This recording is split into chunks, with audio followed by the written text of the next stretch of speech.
Evet, herkese merhaba. Kanalıma hoş geldiniz. Öncelikle Türkiye'nin dört bir yanından ve yurt dışından beni takip eden tüm değerli izleyicilerime sevgilerimi ve teşekkürlerimi gönderiyorum.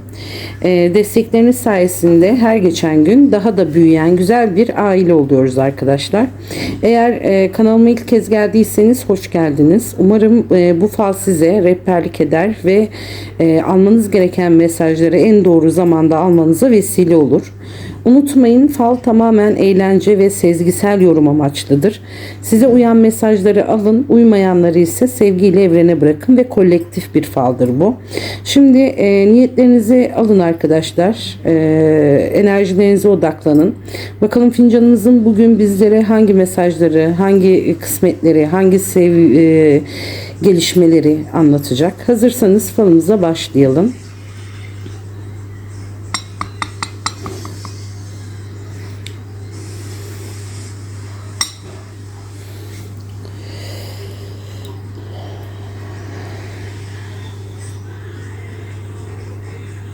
Evet, gayet de belirgin çıkmış arkadaşlar söyleyeceklerimiz. Evet, şimdi şuradan en baştan başlayalım.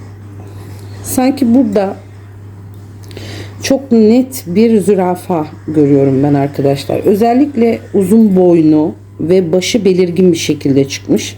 Üstelik başının üstünde sanki bir taç var gibi duruyor şurada. Zürafa falda genellikle yüksek bakış açısına, sabrı ve doğru zamanı temsil ediyor.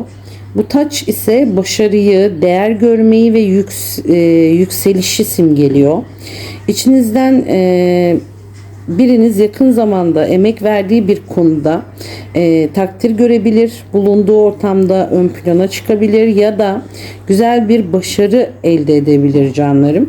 Aynı zamanda zürafanın boyunun uzun boyunlu olması herkesten farklı bir açıdan bakmanız gerektiğini de söylüyor bana. Acele karar vermek yerine biraz daha sabırlı olmanız gerektiğini söylüyorum size. Sonunda sizi sevindirecek gelişmeler yaşayabilirsiniz.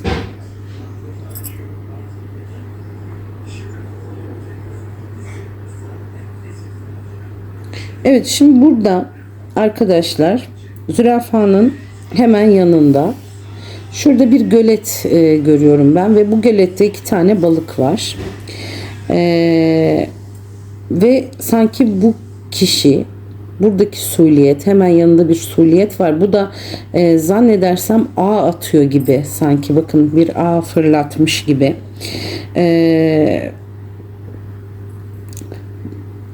Şöyle öncelikli olarak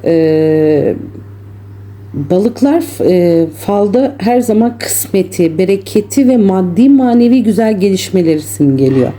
Şimdi göletin başında bir süliyet dedik. Sanki elinde ağıyla birlikte balık tutuyormuş gibi duruyor. Yani ağı fırlatmış gibi duruyor. Bu da bana sabırla beklenen bir kısmeti işaret ediyor. Uzun zamandır emek verdiğiniz ya da olmasını istediğiniz bir konu varsa doğru zamanda karşılığını alma enerjisi var burada. İki balığın çıkması ise iki ayrı kısmet, iki güzel haber ya da iki farklı fırsat anlamına geliyor. Süliyet ise, bu kişi ise fırsatları değerlendirecek kişinin siz ya da sizinle bağlantılı biri olabileceğini gösteriyor bana. Sabırla bekleyen kişi emeklerinin karşılığını almaya çok yakın gibi görünüyor burada.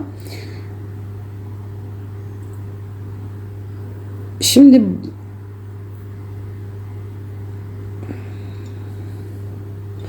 sanki şurada arkadaşlar, bakın şurada bir ev ve bacası ve bacasından tüten dumanlar.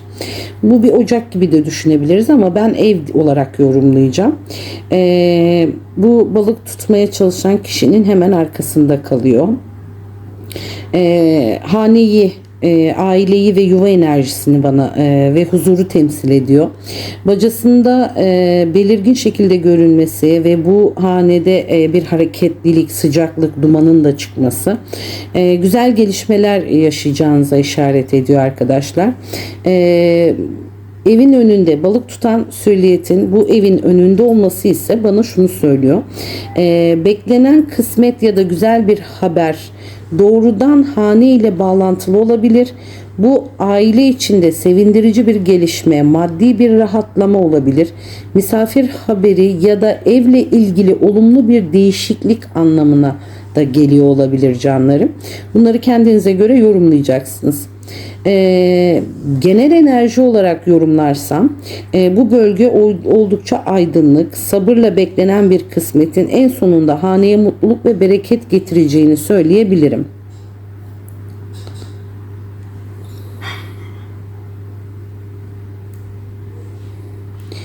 Şimdi buraya geldiğimde arkadaşlar sanki iki balon burada var. Bunlardan biri kalp şeklinde, diğeri ise normal su damlası gibi damla şeklinde, normal balon şeklinde daha doğrusu. Sanki bir yere bağlanmış bu iki balon. Yani bir ağaç dalına bağlı gibi duruyor. Bu görüntü duygusal bağları, umutları ve beklenen dilekleri anlattı sanki bana. Kalp şeklindeki balon aşkı, sevgiyi ve gönül işlerini simgeliyor. Damla şeklindeki balon ise geçmişte yaşanmış bir kırgınlığın ya da duygusal yükün yavaş yavaş geride kalacağını gösteriyor. Daha bağlı olmaları ise, yani bir yere bağlı olmaları ise gelişmelerin köklü, sağlam ve kalıcı bir enerji taşıdığını işaret ediyor. Burada aynı zamanda büyük bir Y harfi çıkmış arkadaşlar. Bu Y harfi de hemen şurada. Bu kişinin adının ya da soyadının baş harfi olabileceği gibi önemli bir yer ismi bir de temsil edebilir. Siz bunu kendi hayatınıza göre değerlendirin. Aynı zamanda burada bir sürahi ya da testi tarzında bir şey çıkmış arkadaşlar. Kulbu bile var, bakın. Görüyor musunuz? Testi diyelim biz buna. Testi diyeceğim çünkü kulbu da var, bir sürahi yani. Bolluğu, bereketi, haneye dolacak güzel enerji ve kısmeti simgeliyor. Özellikle maddi veya manevi anlamda içinizi ferahlatacak bir gelişme yaşanabilir. Genel enerji oldukça güzel. Hem duygusal hem bereket açısından olumlu bir mesaj var arkadaşlar burada.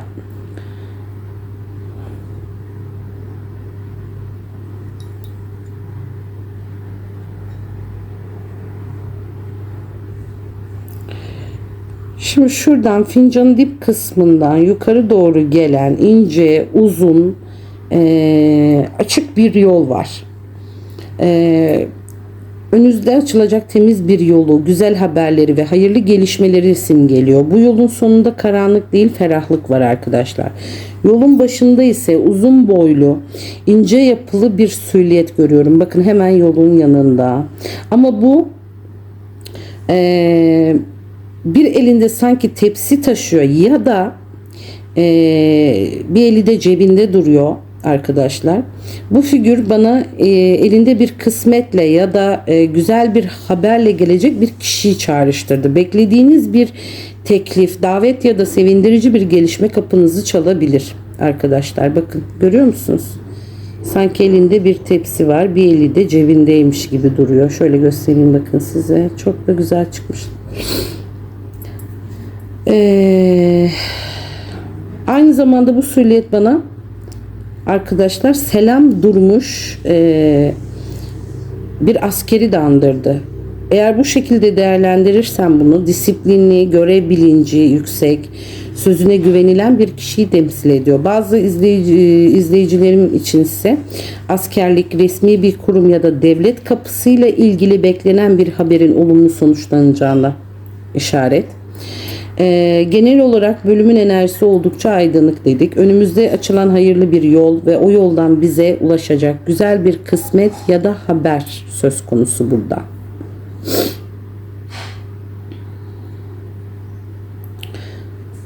Şimdi burada arkadaşlar birbirinin içine geçmiş bir sürü yol var.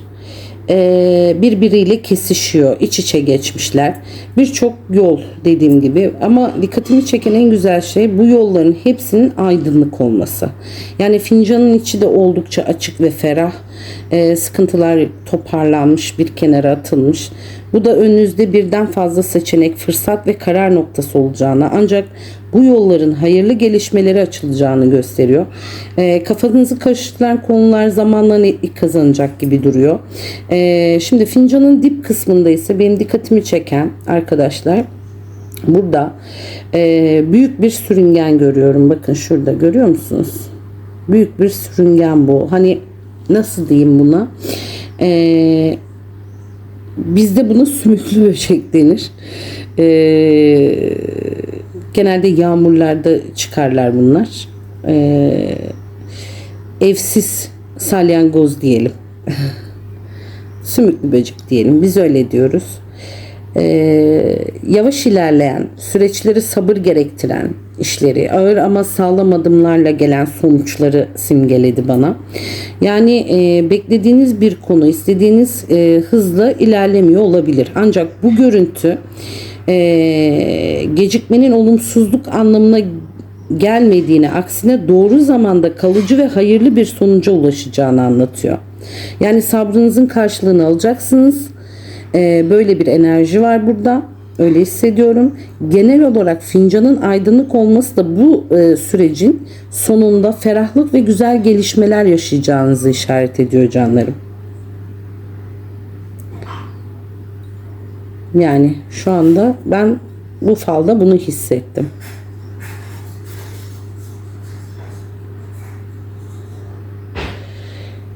Şimdi bakın, burada bir ev daha var.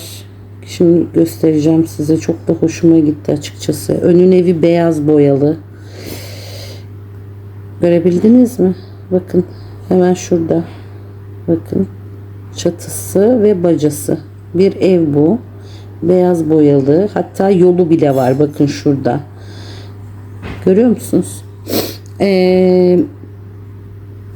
Bu yine dediğim gibi 2 tane ev çıktı fincanın içinde. Aile, yuva, huzur enerjisi oldukça güçlü bu fincanda.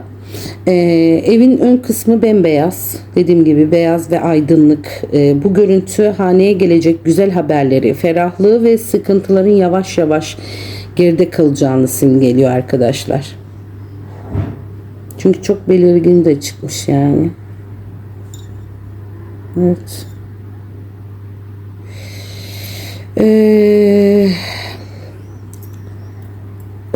Önündeki uzun beyaz yola geleyim ben şimdi.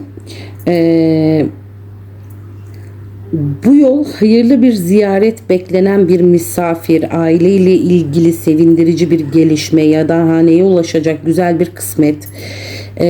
Genel olarak bu bölümün enerjisi de yine oldukça temiz ve olumlu. Özellikle hane ile ilgili konularda yüzünüzü güldürecek gelişmelerin yaşanacağı ve önünüzde açık hayırlı bir yolun bulunduğunu söyleyebilirim canlarım. Bakın buradan aşağı inen bir yolu da var buranın. Gördünüz mü? Bakın. Bence çok güzeldi. Şimdi tabağımıza gelelim. Bakalım tabağımızda neler çıkacak.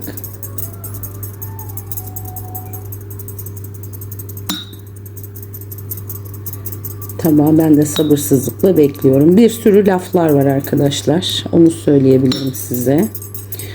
Burada bir sürü laf mevcut.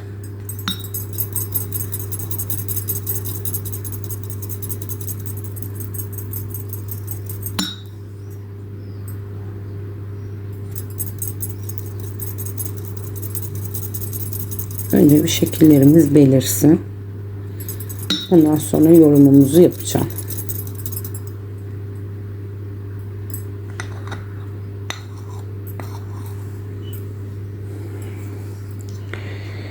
Evet canlarım.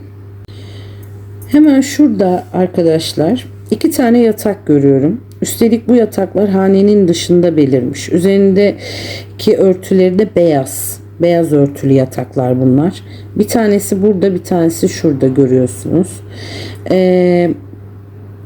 Hanenin dışında bu beyaz örtülü yataklarla bu görüntü bana temizlik, ferahlık ve yeni bir başlangıç enerjisini verdi.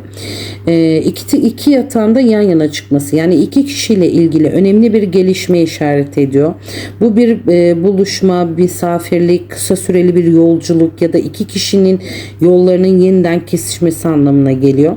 Hanenin dışında olması ise bu gelişmenin ev dışındaki bir ortamda yaşanabileceğini ya da dışarıdan gelecek bir haberle bağlantılı olabileceğini gösteriyor. Bembeyaz örtüler ise niyetlerin temizliğini, huzuru ve sıkıntıların ardından gelecek rahatlamayı simgeliyor. Genel olarak bu sembolün enerjisi oldukça olumlu arkadaşlar. Önünüzde size ferahlık verecek, içinizi rahatlatacak güzel bir gelişme diyoruz buna. Şimdi burası dağlık bir alan. Bakın şurada bir dağ var, şurada bir dağ var. Yani bu dağlık bir alan. Bu dağlık dağ sembolü, öncelikle dağı anlatayım. Genellikle aşılması gereken engelleri, emek isteyen süreçleri ve sabırla ulaşılacak başarıyı temsil ediyor. Ancak bu dağın enerjisi karanlık değil, oldukça açık görünüyor. Bu da zorlukların sonunda ferahlığa çıkacağınızı gösteriyor. Şimdi dağlık alanın içinde bu iki yatak belirmiş. Bu dinlenmeye, yorgunlukların geride kalmasına ya da iki kişiyle ilgili ortak bir sürecin huzurla sonuçlanmasına arkadaşlar, bu sürecin huzurla sonuçlanmasını işaret ediyor. Aynı zamanda kısa süreli bir konaklama, seyahat ya da beklenmedik bir misafirlik anlamına da taşır. Bu da yine bir çatı ve baca dikkatimi çekti arkadaşlar. Bakın şurada bir çatı, burada da bir baca var. Şöyle yaklaştırayım, bakın. Şimdi birkaç kez farklı dikkat ederseniz ev sembolü fal boyunca üçüncü kez çıktı karşımıza. Bu da bir çatı. Bu dediğim gibi hane enerjisi çok güçlü bir fal. Aileyle ilgili sevindirici gelişmeler, ev içinde yaşanacak güzel haberler ya da haneye gelecek bir kısmet ön plana çıkıyor. Gelen enerji oldukça aydınlık.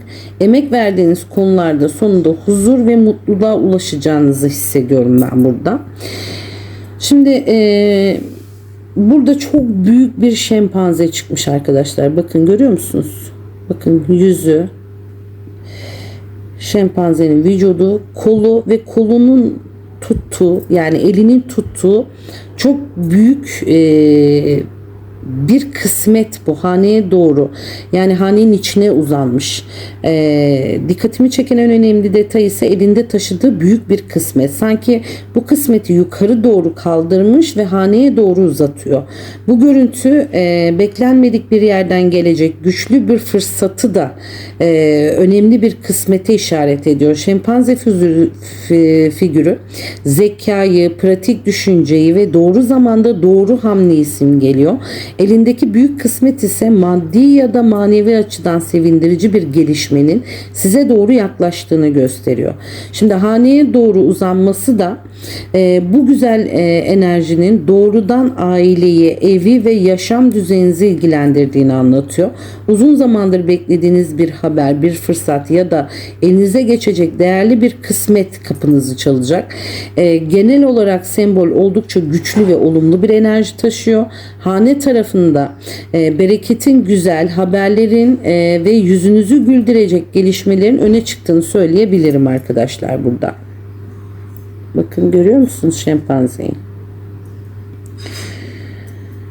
Şimdi bu hanenin içinde aynı zamanda bir flama benim dikkatimi çekti şurada. Daha çok bana bir iki şekilde anlamı var. Oldukça da güzel. Bayrak olarak da nitelendireceğim ben bunu.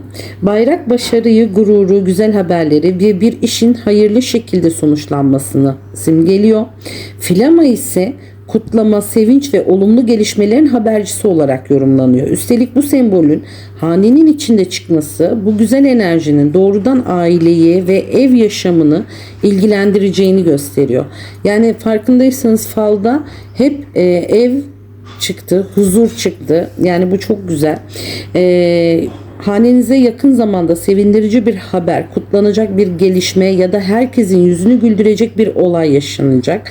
Güzel olarak genelleme olarak baktığımda oldukça aydınlık ve olumlu mesaj veriyor. Hanenize mutluluk, bereket ve güzel haberlerin geleceği güçlü bir şekilde hissediyorum arkadaşlar. Çok da güzel çıkmış. Şimdi bu şempanzenin haricinde ben burada bir kadın figürü de görüyorum. Oturmuş, bakın şurada bir kadın oturmuş. Elinde de bir yastık var arkadaşlar, bakın. Görüyor musunuz? İnce, zarif, uzun boylu, narin yapılı bir kadın bu. Bir yerde oturuyor gibi duruyor. Ayakları, ayakkabıları ve kucağında taşıdığı büyük bir yastık net olarak görünüyor. Bu figürün huzuru, sabrı ve bekleyişi anlatıyor. Kucağındaki yastık ise dinlenme, rahatlama ve içsel rahatlık anlamına geliyor. Uzun zamandır zihnini meşgul eden bir konu varsa bu kişinin ya da bu enerjinin artık biraz nefes alıcı, yükünü hafifleteceği bir döneme gireceğini hissediyorum.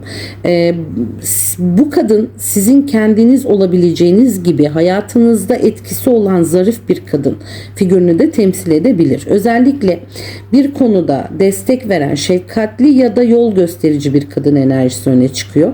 Genel olarak bu sembol sıkıntıların ardından gelecek huzuru, haneye yerleşecek sakinliği ve duygusal anlamda rahatlamayı işaret eden güzel bir enerji taşıyor arkadaşlar. Evet, tabak yorumumuz, fincan yorumumuzdan sonra bu da bizim tabak yorumumuzdu. Çok da güzel çıktı bence. Yani tabağımızın ve fincanımızın bize anlattığı bu kadardı. Genel enerjiye baktığımda oldukça aydınlık, ferah, umut veren semboller gördüm arkadaşlar. İnşallah çıkan tüm güzel kısmetler, haberler ve hayırlı gelişmeler en doğru zamanda sizinle bulaşır diyorum.